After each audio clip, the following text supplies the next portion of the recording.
The Pelicans were one of the NBA's best teams at getting to the free throw line last season, so why didn't all that rim pressure lead to more threes? That might be the key to unlocking this offense. It's Locked On Pelicans. Let's go.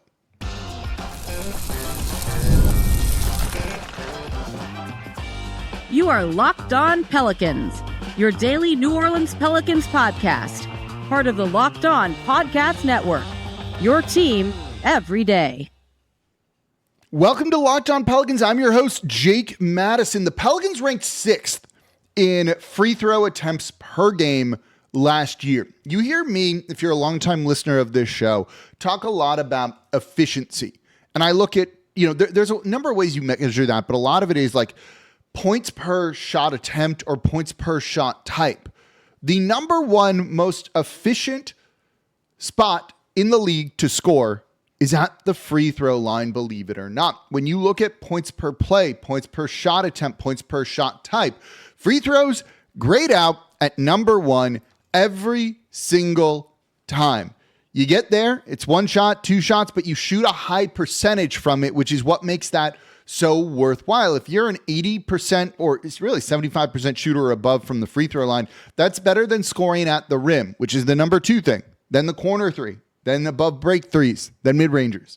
So the free throw is the number one thing you could, in theory, want for a team. Pelicans were 6th last year.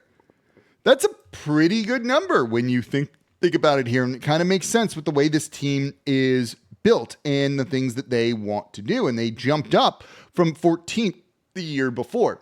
This should be a strength of the Pelicans. They averaged 25.7 free throw attempts per game last season. They made 20.1 per game last year.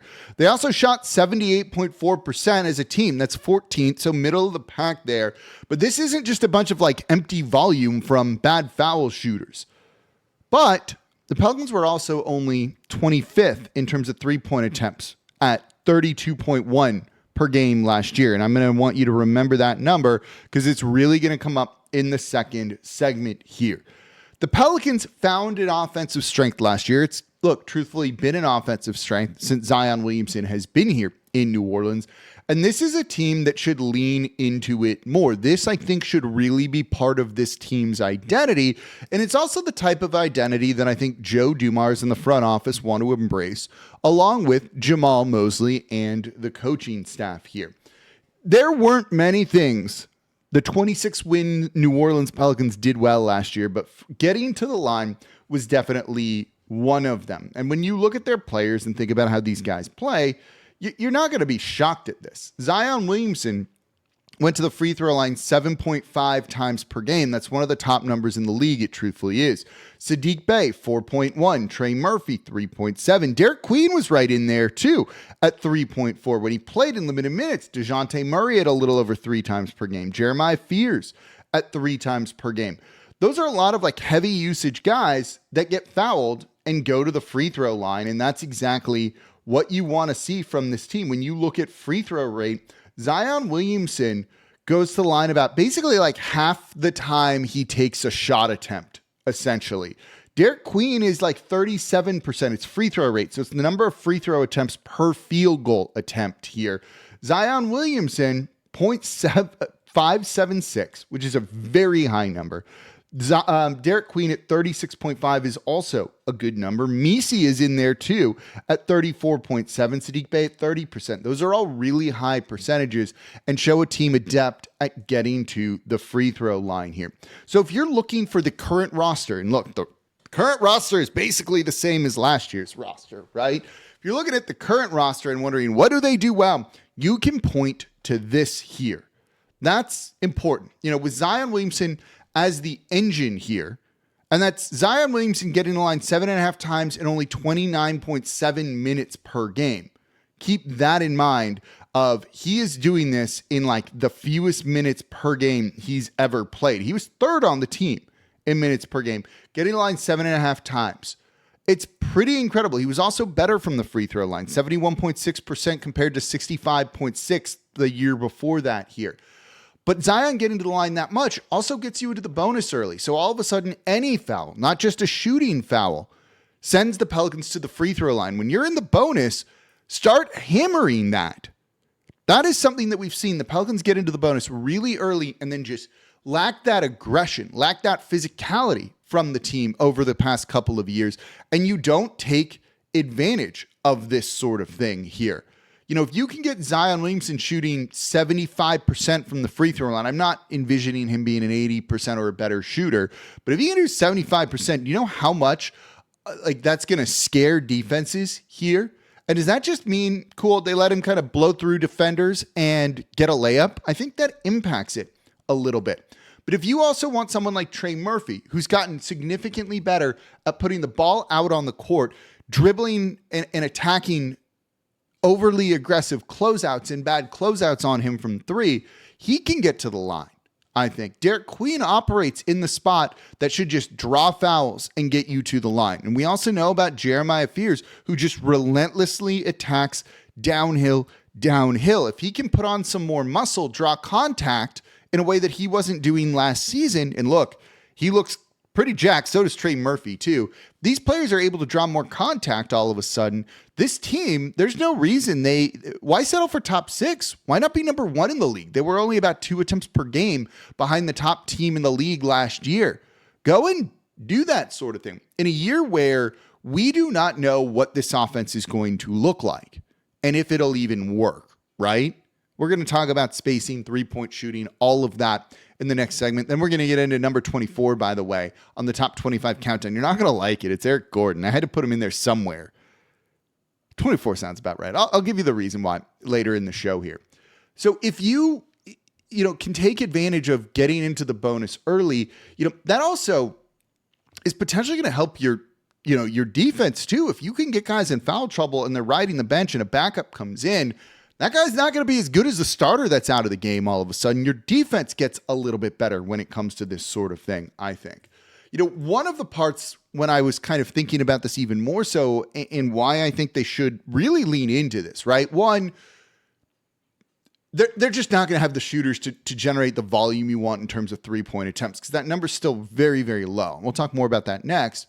But it's also like the physicality side of things. We've heard Joe Dumars wants this team to be physical, to play that way. So does Jamahl Mosley, right? You want a physical, imposing kind of team here, that attacks, that's aggressive. Joe Dumars, 2 off seasons ago was aggressive, right? That's what he'd said his first off season here.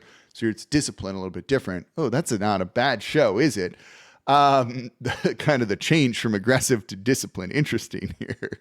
But attacking those closeouts, driving to the rim, but the physicality side of it, how do you get fouled? How do you get to the free throw line? You draw contact. That's physicality in a sense. That's what you want, I think. That's what it sounds like this team wants. Attack the paint, put pressure on the rim, force officials to make a call. If they are going to just try and be every other team and not lean into their strengths, what is this offense going to look like? Is it even going to be any good? And if the answer is no, I still don't know if you'll be a great offense here, but you're going to then try and turn this roster into something it's not. And that's not a smart idea. Lean into your strengths, play to your strengths. And that really does feel like it should be free throws and playing into that physicality here and that just relentlessly aggressive nature. I'm a little worried what that will do to Zion Williamson's body, the wear and tear of constantly getting contact like that. And as we'll talk about in the next segment, you don't really have shooters to space the court and keep things wide open. So it's going to add a lot. That physicality comes with a drawback too. Wear and tear on people's bodies, injuries can happen. I'll tell the story in the third segment, like when Eric Gordon broke a finger and then immediately broke that same finger later, right? Like that's how those type of things happen. I remember when it was David Griffin at the end of season media availability, or maybe it was even before that when he was talking about how like the NBA is letting it be open season on Zion Williamson. Was that his third year, his first year? I can't even remember what it was. Where he's like, they're allowing this sort of thing and all the contact and like Zion was hurting his hands and all of that. You run into this a little bit, and that's part of the problem of being a very physical team and playing this kind of style. But I don't want to put a square peg in a round hole. And it really feels like, maybe given the roster and like, does it work? This is maybe at least something you can do that at least plays to your strengths and that can be an advantage for you. Let me know what you think in the comments down below on YouTube. I want to talk about how you also still need to strike a balance and shoot threes. That's important here because the math game does matter, but also just opening up lanes for them to be aggressive is going to be an important thing. That's coming up here next in today's episode of Locked On Pelicans. Today's episode of Locked On Pelicans brought to you by Odoo. Running a business shouldn't feel like you're trying to connect a bunch of systems that were never designed to work together. One app for accounting, another for inventory, another for sales, and somehow none of them talk to each other. That's where Odoo comes in. Odoo is an all-in-one business management software that brings every part of your business together in one powerful platform. From sales and accounting to inventory and marketing, everything works in one place, and Odoo is one platform to manage, grow, and scale your business. The best organizations know that success isn't just about talent. It's about having everyone working towards the same goal. And that's true in sports, just like it is in business here. When you look at these top front offices, and we were talking about this in yesterday's show, and I mentioned the OKC Thunder a lot. Look on the negative side of it, right? The Portland Trail Blazers were ranked really, really low because their owner is just kind of like doing things that don't make sense with the rest of the roster. Ja Morant doesn't really make a lot of sense when you have some of these young guys that need reps and all of that. And that's what's going to lead to potentially some problems for a young, talented team here. So you want everyone to know their role, everyone on the same page, and that's what separates good organizations from great ones. Great organizations win because operations matter, and that's why you should get Odoo. Try for free at odoo.com/lockedon. That's odoo.com/lockedon to get started. And thank you for making Locked On Pelicans your first listen today and every day. We're here Monday through Friday, the #1 Pelicans podcast, covering everything you want to know about this Pelicans team. So please subscribe wherever you get your podcasts. Join over 12,000 Pelicans fans on YouTube as well and become an everydayer. It means you listen Monday through Friday to the Locked On Pelicans podcast. And if you're an everydayer, let me know in the comments down below. For your second listen, it's the Locked On NBA podcast. Wes, Matt, and Hayes are there every single day, keeping you up to date on the biggest stories around the association. Make Locked On NBA your second listen today. Part of the Locked On Podcast Network, your team every day. Oh, don't forget, you can also watch us on the Gulf Coast Sports and Entertainment Network. Same place you watch your Pelicans play every weekday at 10:30 a.m. All right. A ton of free throws for the team last year. Playing downhill, getting into the paint, kind of making that part of their identity. They should do that again, in my opinion, this season. But are all those free throws part of the reason the Pelicans don't shoot enough threes? Is there a trade-off between attacking the rim and shooting enough threes? The Pelicans last year were not good at three-point shooting. They haven't been in terms of volume for a long time. And they shot just 32.1 attempts per game. That was 25th, so 6th worst here in the NBA. This is not something that should be a trade-off. And frankly, attacking the rim, drawing fouls should also create more three-pointers for you here, right? Getting to the rim and generating three-pointers are not opposing philosophies whatsoever here. I don't ever expect the Pelicans to be in the top 10 in terms of three-point attempts, as long as they have Zion Williamson. When you have someone just using that many possessions and he plays downhill, and he's going to take the shot more often than not, right? Because that's how you measure usage. If he passes out of a drive, it doesn't factor into that usage rate statistic, but he has a high usage rate, usually around 30% to 33.33%. So about a third of the Pelicans' possessions are used by him in some capacity, where he's like ending with a shot attempt, a free throw attempt, or a turnover here. So, you're not going to have tons and tons of three-point attempts, but you need to get towards the middle of the pack here. This is supposed to work together, right? You drive, the defense collapses, you kick out, and that leads to an open three. Or it's a Derek Queen post touch. He gets doubled. You kick the ball out, you swing it around again to lead to an open three, right? That's what you're ideally kind of looking here. So the Pelicans finishing 6th in terms of free throw attempts, but just 25th in three-point attempts isn't evidence that they're like attacking too much or that this shouldn't be part of their identity here. It's that they didn't know how to really turn their attacks into inside-out offense, and that's a big part of the problem here, I think, for the Pelicans. And so they need to figure this out, and this is going to be the biggest challenge maybe in terms of offense, one of them. For Jamahl Mosley, there's a lot. It's probably Zion and Queen is going to be the biggest challenge here. You're going to need Zion Williamson in this part of it to shoot threes too when he's out there with a Jeremiah Fears, with a Derek Queen. He's going to need to take some threes because he will be open on the perimeter, and you don't want him clogging up the lane for a Jeremiah Fears possession, for a Derek Queen possession either here. If Zion Williamson ever develops like a very good, serious three-point shot, it's a bit of a game changer. I'm not expecting that here, but this year is the year that he's got to kind of do this here, right? But this is where roster construction really matters. This is where Herb Jones not being a three-point shooter harms you despite everything else that he gives the team. When you look at three-point attempts, he's at 4.6 per game. It's a good number, but at 31%, it's not going to space the court, right? DeJounte Murray being 4 attempts per game isn't going to space the court. Those guys need to be taking more threes here, truthfully. Jordan Hawkins in his limited minutes, only taking 2.6, isn't going to do it. You see these guys kind of passing out or dribbling out of open three-point looks because their percentage is low and they're worried about what that's gonna cause in a sense. Carlo Makovich, right? 1.5 3-point attempts in almost 15 minutes per game. Those numbers have to go up. Even for Saddiq Bey at 5.7, it feels like that number needs to be higher here. The Pelicans they don't take a lot of mid-range shots anyway, but they do need to, when there's driving kick situations, absolutely be willing to take those threes more. But right now, Trey's the only elite guy they have. Bey is serviceable, but after that, you really don't have high volume, high confidence shooters whatsoever. And if you're going to try and play downhill, you need those guys. And then that's going to create the uncomfortable situation of should Herb Jones be starting or not? And that's going to be the conversation that I don't want to see happen here, right? Eliminate your mediocre 2-point shots. Zion can take a few, but for the most part, no one should be taking those. And it should be drive and kick, drive and kick, drive and kick.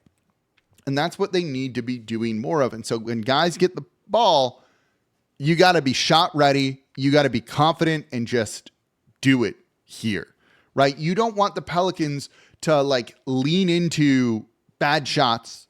It's got to be threes. It's the rim and three number, right? What is your rim pressure rate? What are your 3-point shot things? And then those work together because when you look at this Pelicans team, they were leading the league by far last year in terms of shots in the restricted area. They took 34.8, number one in the league by over 3 attempts, almost 3 attempts per game. Number 2 was the Chicago Bulls at 31.9.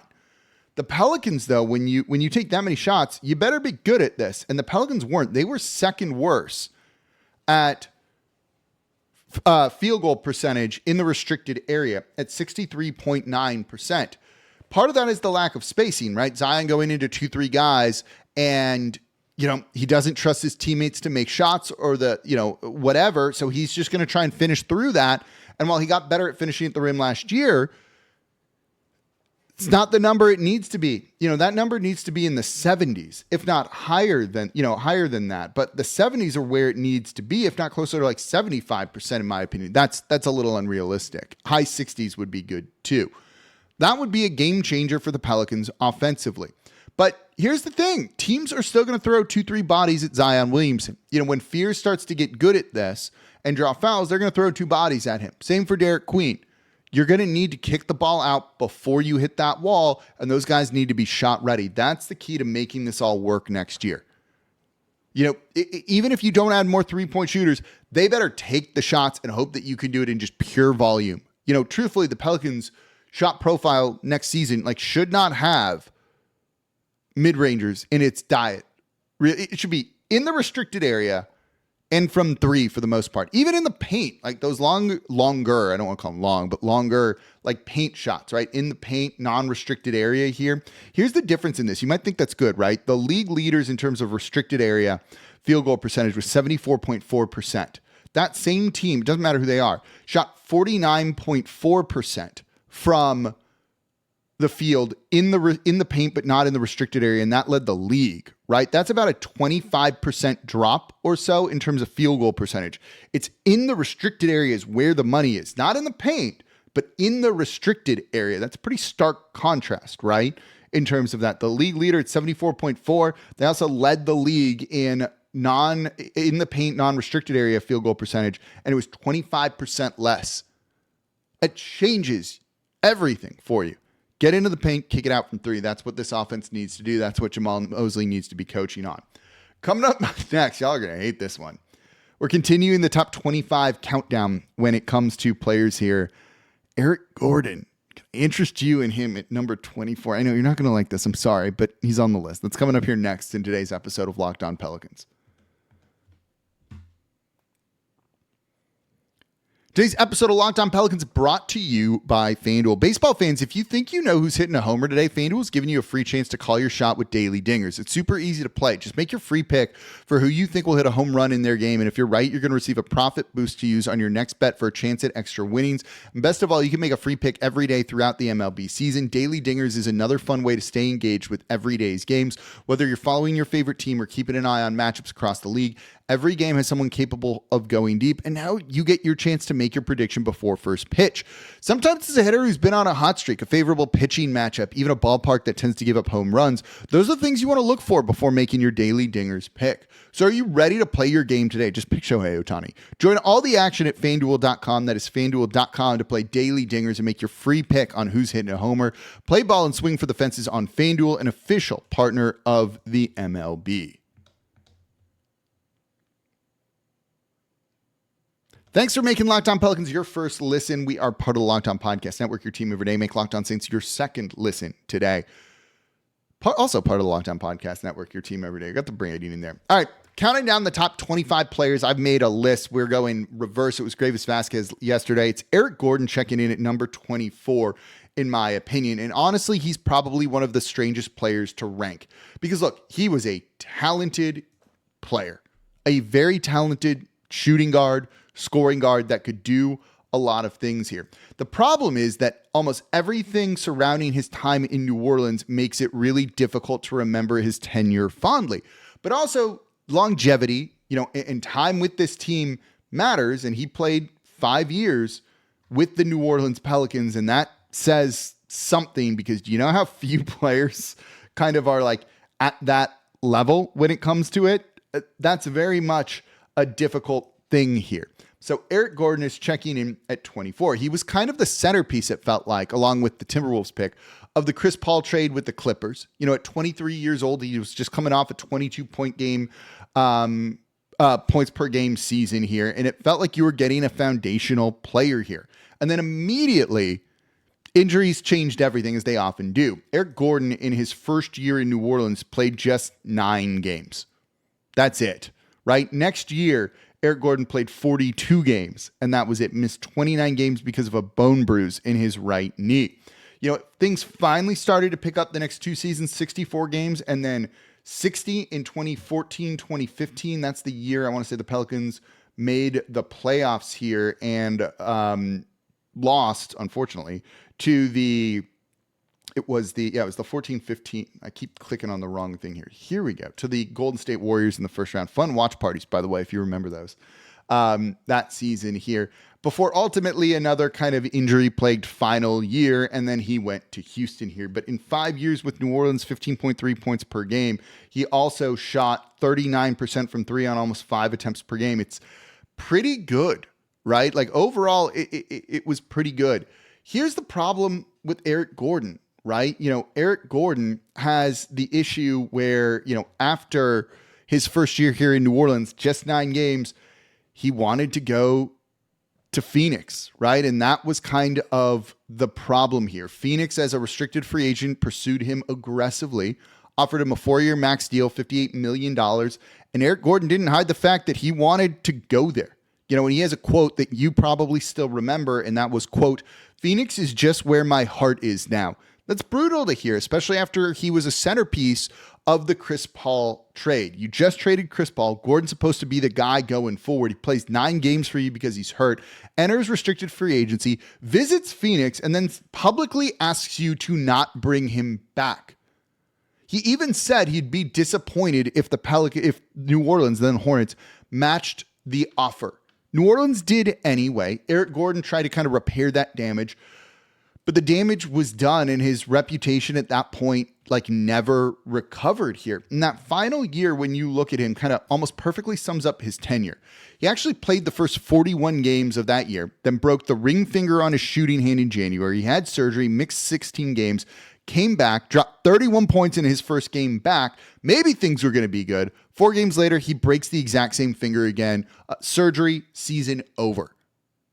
That sums it up, right? I'll tell you this. I had a really nice interaction with him. It was that year that they made the playoffs, and Eric Gordon was out with a shoulder injury. He could have had surgery, could have ended his season here, and chose not to. Chose to just kind of rehab it. The Pelicans had a 5-game homestand. They were on a 1-game road trip to Houston, and I was throwing a watch party with Bourbon Street Shots at the time at Tracy's, which no longer exists. We're all, I don't know, there were like 40 of us there watching the game, and Eric Gordon showed up. It's been about, the whole game talking with me and other fans, explaining things, and he decided to show up to a fan watch party and make an appearance. I think towards the end, he really tried to improve that. It was just the injuries and all of that, over time were just too much, not enough playoff success, not enough games played, right? In 5 years, just 221 games is not going to do it. He played a role in this franchise. Again, 5 years is a long time, but I'm not going to rank him any higher than 24th, especially when I really factor in things like how you treat the city, how you treat the franchise, and the fans. Let me know what you think about Eric Gordon. It's probably not good. Be nice-ish in the comments down below. As always, that's gonna do it for this episode of Locked On Pelicans. As always, I'm your host, Jake Madison, at NOLA Jake on Twitter. See y'all tomorrow.